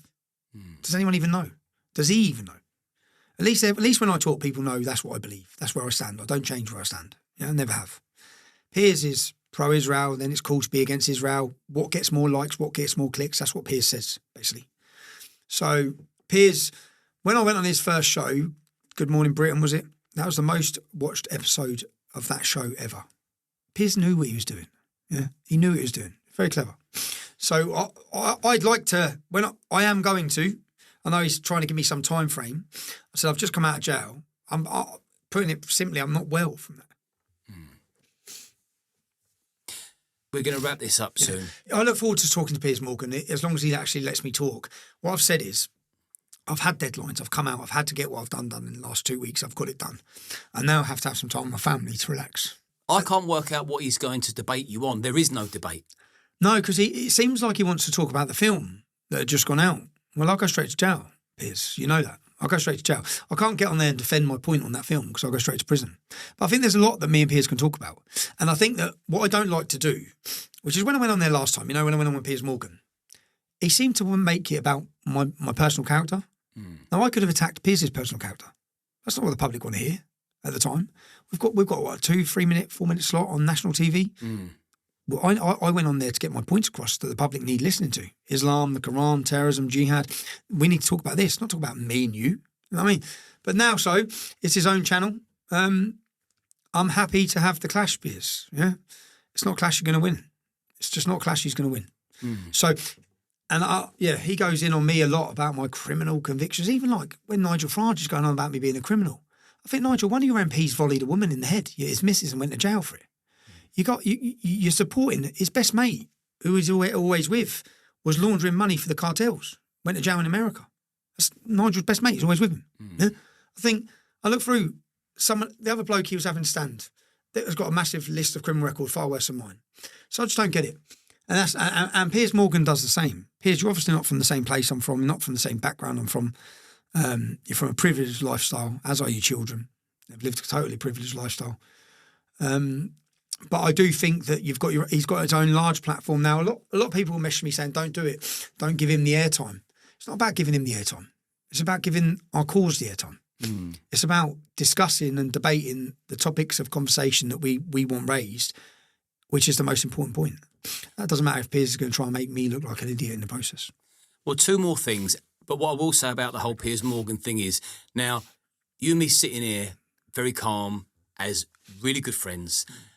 For me, I feel like this is too much. But I know that you've had a hit list of things you want to get done, and I'm really grateful that you've trusted me and given me the exclusive, the prison UK story. But it's still a lot for you to be doing once leaving prison. So I want to wrap this up, and I really hope that you make Piers Morgan wait a good stint until you're in a much better frame of mind. Well, this is why I didn't want to come out and go straight on it, because when someone wants to challenge me in clash, I need to be ready and right. And I need to be right. He'll take advantage of that because I feel his ego won't allow him to be human. Yeah, no, I'll be right. And as I said, I haven't had a chance to just stop. I stopped yesterday for the first time. And now I've got these next 2 days where I'm just going to, in 2 days, turn my phone off, have some time with my kids, man. I haven't even seen my kids. I feel bad. I mean, I feel like I've come out of jail and just... Well, let's get you back home to see him. But before we do that, what can people expect to find you doing in the future? What are you working on? There's something you're going to do with Labour. I'm doing the Rape of Britain. If you haven't seen any of my documentaries, go to trfilms.co.uk. They're all on there. And what was good was Silence, the film Silence, which is what I went to jail for, acted as a gateway for so many others. Because I received emails from people saying, I've now found this. I can't believe Panodrama. I can't believe the Rape of Britain. I can't believe this work you're doing. So my next documentary is going to go in on Labour. I'm going to show that these Islamic rape gangs are Labour's Islamic rape gangs. And I'm going to show you why they won't allow a national inquiry, why they can't. They literally can't. Because it'll be so damning for them, because they're in bed with them. In every town and city, Labour have been in bed with these gangs. Not just the gangs have been operating in their area, but they've been working with them. They're part of it. So that's what I'm going to do. I want to do one on the prison system. I want to do one on the revival of Christianity. I've got all these different ideas. It's having the resources to do it. Even now, I've committed to the massive demonstration on the 13th of September. That's going to cost so much money. We've got to get on that. We've got lots going on. But I work best like that. I work best when I just go 100 mile an hour. So I know what's best for me. So, and I wanted to come. I wanted to do the podcast. I said I do just need a few weeks. Get myself. And who would you like to see as London Mayor? Ant Middleton as London Mayor. Brave, strong man, exactly what the country needs. I've watched Ant for years. Do you know because he got attacked? Did he get attacked over BLM? Got attacked over COVID. So sometimes people speak out when it's difficult to speak out. And they're the people that I have the utmost respect for, whether I agree with them on everything or not. When it becomes easy, that's when other people speak out.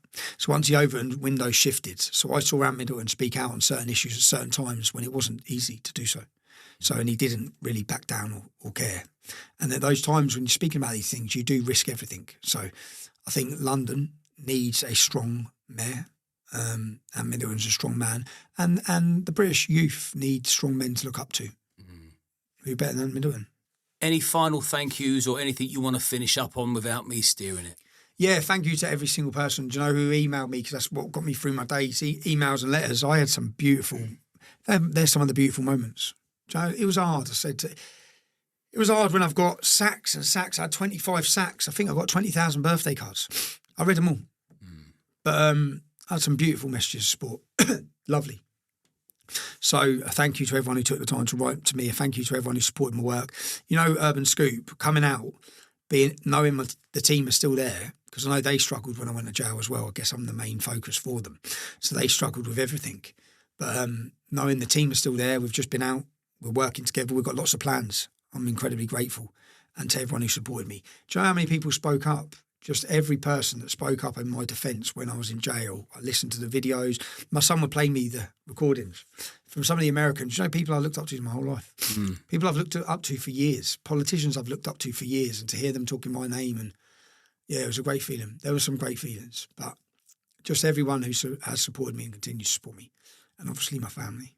Your courage continues, mate. Yes, mate. That was an emotional one, wasn't it? Yeah. Fucking hell, lads, eh? Well, Geezer, let's get some food in you. Yeah. Let's get you back in the gym, routine, Back focus. sound. And, good health, brother. Sound, bro.